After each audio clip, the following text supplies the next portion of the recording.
لا هم داسې هنرمندان شته چې د بهزاد د میناتوري سبک ته دوام ورکوي.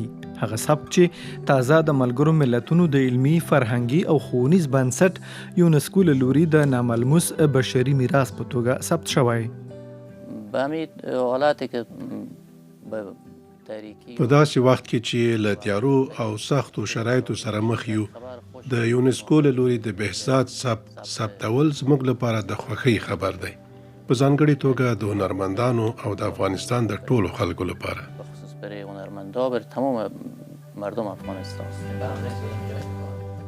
د بهزاد میناتوري انځورګري په یوې داسې دوره کې د بشري فرهنګي میراث په توګه ثبت شو چې افغانستان کې د طالبانو ادارې د خپلو بندیزونو په دوام د هر ډول ژوندیو عکسونو ثبت او خپرول په ډیرو ولایتونو کې منع کړي دي. د بهزاد سبک لوړ ارزښت لري. کله چې کینو او کار کوو په تمامه معنا د خپلواکۍ احساس کوو او پوهیږو چې د خدای تعالی خلقت څومره خالص او پاک دی، دا چې هغه موږ آزاد پیدا کړي وو او په دې شیبه کې واقعا هغه خپلواکي احساسوم. او دلته شاوخوا 12 میرمنې په دې کارخونه کې راټولې دي څو د میناتوري هنري شیبې د خیخي یا کاغذ پر مخ انځور کړي او بیا یې پر خواله رسنیو خپرې یا دوستانو ته ولېږي.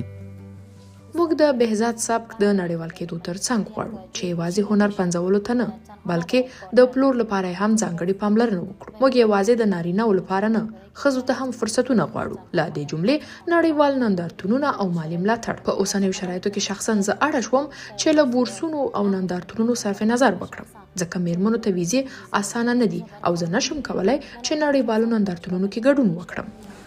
پر افغانستان د طالبانو له دویم ځلي واکمنېدو وروسته چې شریعت د خپل تفسیر له مخې پلی کوي، ډیرو هنرمندانو افغانستان پریښی.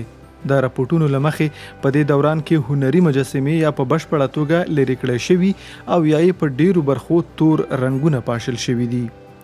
د هرات د جامع مسجد ابیرنګه کاشیانې چې نازکه او هندسي ډوله نقشې لري د بهزاد له هنرونو دي. خو له هېواده بهر د هغه سینګار شوي خطي نسخې د نیویارک د میتروپولیتن هنري موزیم، د لندن په بریټیش کتابپلورنځي او د استانبول د توپکاپي ماڼۍ موزیم په څیر نړیوالو مشهورو مؤسسو کې ساتل کیږي. اوس مهال دا نازک او ماتیدونکي انځورونه په تیاره ګودامونو کې تر ځانګړي اقلیم لاندې ساتل کیږي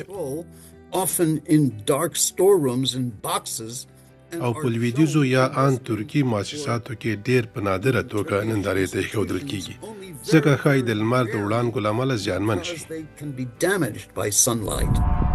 د راپورټونو له مخې طالبانو د بهزاد د پاتې اثارو ننداره د هغه په ټاټوبي او ان د بهزاد په هنري ګالرۍ کې هم د عامو خلکو او د هغه د هنر د مینوالو پر مخ بنده کړې ده. د یونسکو له لوري د بهزاد سبک د بشري ناملموس میراث په توګه ثبتېدو په هرکلي سربیره لا هم هرات کې د طالبانو د اطلاعات او فرهنګ ادارې د هغې د تړلو دلیل نه دی وړاندې کړی.